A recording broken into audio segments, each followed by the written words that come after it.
Fala pessoal, beleza? Sejam bem-vindos a mais um vídeo. Professor Rafael trazendo dicas para vocês não perderem exame e passarem uma grande segurança para os examinadores. Nesse vídeo, galera, eu vou falar sobre o processo da antecipação.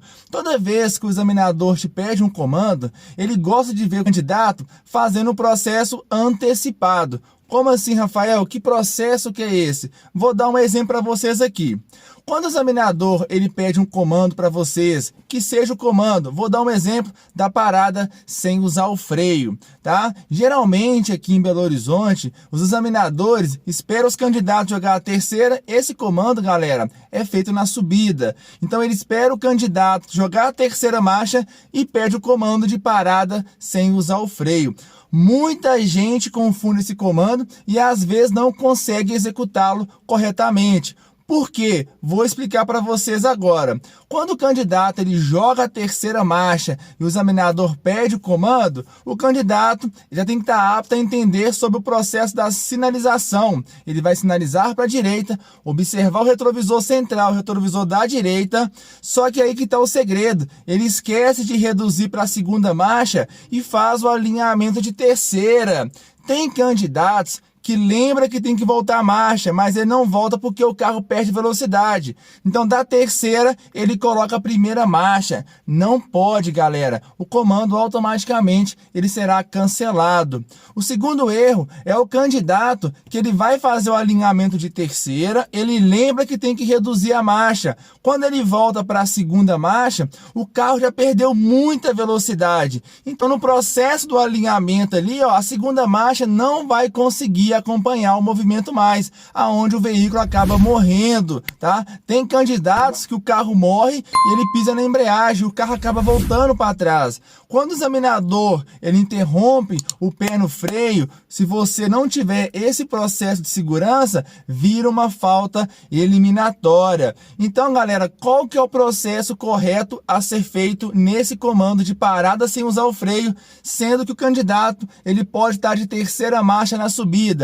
Assim que o examinador der o comando para vocês, automaticamente sinaliza para a direita e volta para a segunda. Voltando a marcha para a segunda, lembra, tem que tirar o pé da embreagem por completo. Tirou o pé da embreagem, ao reduzir a segunda marcha, observa os retrovisores central e da direita e assim faz o alinhamento. Lembrando, galera, tem que acelerar um pouquinho o veículo, porque está numa subida, senão o carro perde muita força e você não consegue fazer o alinhamento, tá? Eu deixo bem claro para todos aqui que o alinhamento pode ser feito de segunda ou primeira marcha. Eu indico meus alunos sempre fazer o alinhamento de segunda marcha. Caso no dia, na execução do comando, ele perde muita velocidade, eu falo para eles, coloca a primeira e termine de fazer o alinhamento. Vamos lá. Se o candidato está fazendo um alinhamento ali de segunda, alinhou o carro, põe em primeira marcha e faz um bom controle. Então, o examinador, ele quer ver se o candidato ele está fazendo o processo com segurança, com agilidade. Então, a tomada de decisão, assim que o examinador dá o comando para vocês, tem que ser rápida, tá? Porque esse comando, como ele é feito numa subida, a subida tende a diminuir muito a velocidade do carro. Tem candidato, às vezes, que vai jogar a terceira marcha na subida, não dá a força correta para desenvolver a terceira e acaba jogando a terceira com pouca rotação. O examinador, para evitar de tirar um ponto ali, de utilizar as marchas de maneira incorreta, já pede o comando de controle. Então, o candidato ele tem que ser muito rápido nessa parte de fazer a redução, sinalização, observação e fazer um bom alinhamento e o controle. Muita gente fala, o examinador me pediu o comando em cima da hora. Não é que o comando é em cima da hora, galera. Na verdade, é muita coisa para vocês fazerem. Então, ele sempre vai pedir um comando um pouco mais à frente. Então, vocês têm que fazer o comando rápido. Não espera aproximar demais da onde que ele pediu para querer fazer os processos, não. Aí acaba muito candidato não conseguindo fazer e acaba perdendo um comando aí que o examinador pediu, beleza? O próximo processo, galera, é o seguinte, é numa regra de circulação.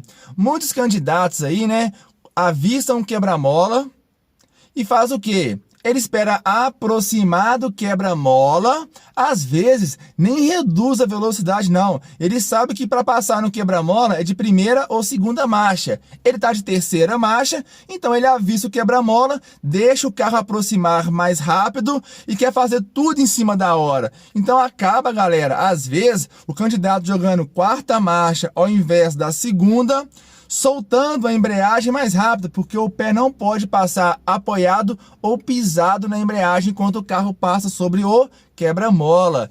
Então, galera, quando você estiver conduzindo o veículo, observa sempre à frente. Quanto mais à frente você observar, melhor. Além de você observar mais à frente, começa a observar o que está em volta de você ali, ó. Porque tem placas indicando a 50 ou 100 metros um quebra-mola. Então vai ter uma plaquinha avisando aonde o quebra-mola vai estar. Então quando você avistar o quebra-mola, galera, freie um pouquinho o carro. Vocês podem primeiro desacelerar o veículo. Se caso não for uma descida e o carro demorar a perder uma rotação, pisa levemente no freio e volta uma segunda um pouco antes do quebra-mola. Lembrando, tá? Quando o carro está mais devagar, é mais tranquilo para você raciocinar o processo da redução, soltar a embreagem sem deixar o carro dar aquele solavanco. Então fiquem bastante atentos, tá?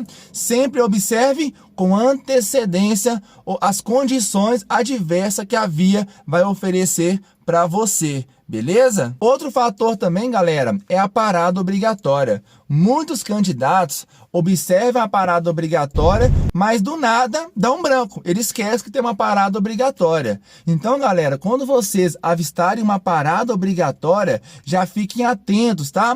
Primeiro, vamos lá. Quando você avista uma parada obrigatória, já fala parada obrigatória. Se caso tiver vindo veículo atrás, eu sempre falo para os meus alunos, vai freando o carro de leve para a luz traseira vermelha acender e quem tiver vindo atrás entender que você está fazendo uma redução de velocidade para a finalidade de parar. Então, quando vocês avistarem a parada obrigatória, tá? Vem freando o carro devagar, se caso ele estiver muito rápido, ou quando ele estiver aproximando da parada obrigatória, vai freando para quem estiver vindo atrás entender que você vai finalizar uma parada. Lembrando que se você passar a faixa de retenção numa parada obrigatória, é falta eliminatória, ou se você passar direto também, é falta eliminatória. Então não perca o exame. Muitos candidatos aqui de Belo Horizonte perdem o exame. Por quê? Porque passa a parada obrigatória, deixa para poder querer ver a parada obrigatória muito em cima da hora.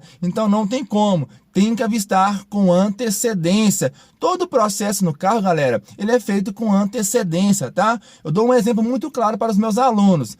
Se a minha primeira aula é 7 horas da manhã, o meu candidato mora a 20 minutos da autoescola. Se ele sair 7 horas, ele vai chegar aqui 7 horas? Não tem como, né? Então, é o processo de antecipação. Ele vai sair mais cedo para chegar no horário correto, tá? O carro é a mesma coisa. Quando você antecipa todos os processos de segurança, que seja no comando de controle, tá? Numa condição adversa da via, isso faz toda a diferença e o examinador adora ver isso nos candidatos, tá bom? Pessoal, é o seguinte, voltando aqui no comando de parada, tá? Existe uma parada aqui onde o candidato vai fazer um declive para fazer a marcha ré, tá? Então, quando o examinador pede o candidato para fazer uma parada e fala assim, ó, faça uma parada. Quando ele fala para o candidato fazer uma parada, ele não quer saber o local. Quem escolhe o local é você que está conduzindo o veículo, tá? Então, fiquem atentos porque rampas de garagem, buracos, bueiros mais baixos. Então, isso são condições que vai danificar o seu exame, tá? Então, quando você for fazer uma parada, observa bastante a condição do seu alinhamento. Se vai ter buraco, se vai ter rampa de garagem. Então, se você verifica que mais à frente é mais seguro, passa da rampa de garagem ou do buraco que for, para mais à frente e faz uma parada segura. Mostra para o examinador que atitude. O examinador ele quer a atitude de quem está ali fazendo o exame, tá? Então isso conta muito, galera. Então todo o processo de antecipação é um processo onde o candidato está tendo atitude no trânsito. O examinador, galera, é o seguinte, eu vou dar um exemplo para vocês aqui bem rápido. Quando ele está avaliando vocês, ele vê mais além. Ele vê que você vai conduzir o veículo sozinho. Então, às vezes, o examinador ele fica olhando para você para ver se você vai prestar atenção nele ou no trânsito. Então você tá conduzindo o carro aqui, ó, preocupa só com o trânsito, tá, galera? É muita condição que acontece, né, no trânsito. Então a atenção ela tem que ser externa, não é interna. Se você do nada para o carro e olha para dentro, e você não observa o retrovisor central, e aí, como é que tá a condição atrás do seu trânsito? Então tem que ficar bastante atentos, tá bom, galera? Então use a palavra antecipação em tudo que você for fazer no veículo. Vocês vão ver que vai ajudar bastante vocês. Galera, é o seguinte, eu falei muito sobre a terceira marcha, mas é o seguinte, se no seu exame não teve capacidade de desenvolver a terceira marcha devido a um fluxo de trânsito maior, um CFC que estava na sua frente, não teve como você desenvolver a velocidade, então o examinador ele vai te pedir de segunda marcha, tá? Ou terceira marcha, porque muita gente perde esse comando por falta de não saber reduzir da terceira para a segunda quando está numa subida, numa parada sem usar o freio. Lógico, o examinador, como a volta no quarteirão ela é pequena, mas vai ter uma descida, aonde é mais fácil o desenvolvimento da terceira marcha. Então ele vai avaliar, tá, galera? Podem ficar tranquilos. Se ele não avaliar a terceira marcha na subida, ele vai avaliar na descida. Então o desenvolvimento das marchas, tá? É um uso que você tem que fazer e mostrar para o examinador que você é capaz, tá? Galera, é um vídeo bem tranquilo aí, né? Mas eu sei que tem muita gente que vai gostar desse conteúdo. Os meus alunos pediram bastante para me trazer esse vídeo para ficar fixado aqui no YouTube. Espero que vocês tenham gostado. Não se esqueça, se você gostou, deixa o like. Se você tem um conhecido, um parente, um amigo que precisa desse conteúdo, compartilha com ele aí para poder ajudar quem está precisando, beleza? Então, vou ficando por aqui. Um forte abraço e fui!